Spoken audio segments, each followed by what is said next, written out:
Hello everyone, welcome back to the channel. So students, आज हम करने जा रहे हैं format of cash flow. Cash flow का क्या फॉर्मेट है? ओके। सबसे पहले हमारे पास आएंगी कैश फ्लो फ्रॉम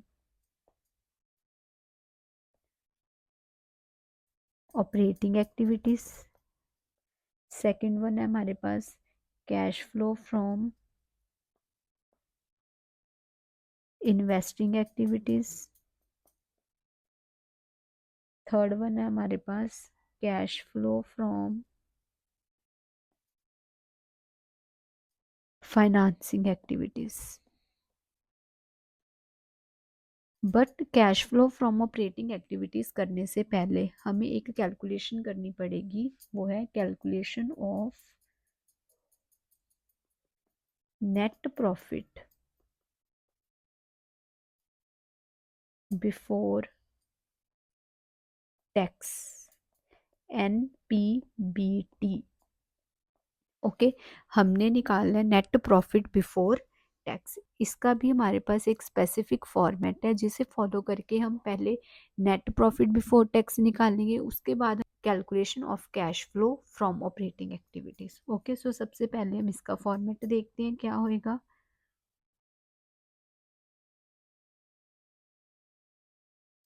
फर्स्टली हमारे पास करंट ईयर का प्रॉफिट गिवन है। करंट ईयर प्रॉफिट, उसमें से हमने लेस कर देना है प्रीवियस ईयर प्रॉफिट।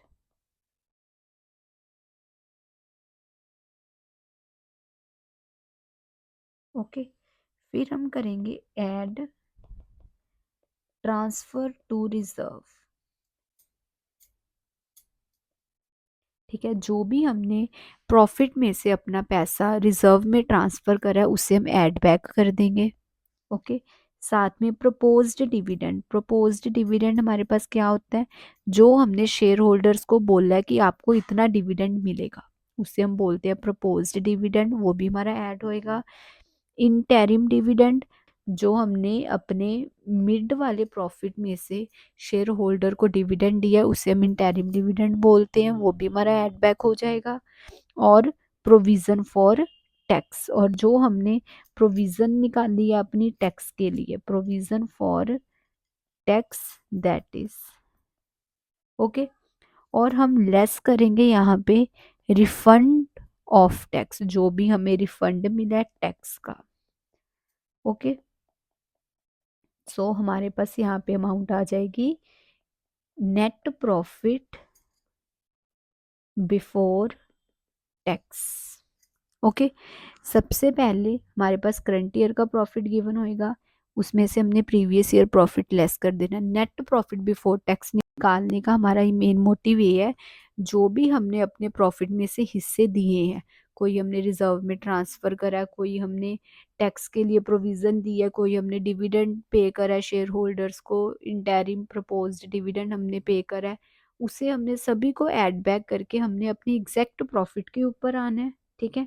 और उसमें से हमने जो हमें रिफंड ऑफ टैक्स मिला है उसे हमने लेस कर देना, और हमारे पास आ जाएगा net profit before tax, tax देने से पहले का प्रॉफिट। तो ये जो प्रॉफिट है, प्रॉफिट एंड लॉस, यहाँ पे भी हमारे पास नेट प्रॉफिट नेट लॉस हमें शो होता है। Okay.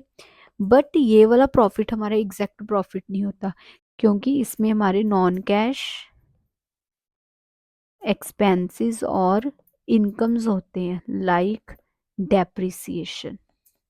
That's why profit and loss account से जो हमें नेट प्रॉफिट शो होता है वो हमारा एग्जैक्ट नेट प्रॉफिट नहीं होता है। इसीलिए हमें net profit before tax calculate करना पड़ता है, सभी आइटम्स को ऐड बैक करके और कुछ आइटम्स को लेस करके। ओके। सो स्टूडेंट्स, ये था हमारा आज का छोटा सा टॉपिक। भी होप सो आपको ये छोटा सा टॉपिक क्लियर हुआ होगा। Please students, do subscribe, like, share and comment. Thank you so much.